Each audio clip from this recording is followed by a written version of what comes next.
बिस्मिल्लाहिर्रहमानिर्रहीम।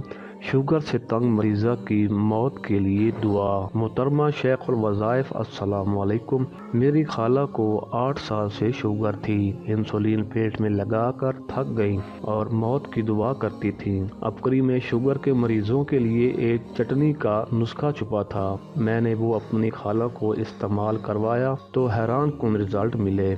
पहले इंसुलिन लगाने के बाद भी शुगर 400 से भी नीचे नहीं आती थी और अब उनकी शुगर माशाल्लाह 80 और 100 के दरमियान आ गई है। वो चलने फिरने लग गई हैं और उनकी बीमारी ख़त्म हो चुकी है। नुस्खा मुलाहिज़ा फरमाएं। सब्ज़ पुदीना, अदरक, अनारदाना और देसी लहसुन, इन सब को हम वज़न लेकर अच्छी तरह कूट कर चटनी बना लें। अब ये हर खाने के साथ 2 चम्मच, 1 चम्मच या फिर आधा चम्मच हस्बे तबीयत लीजिए।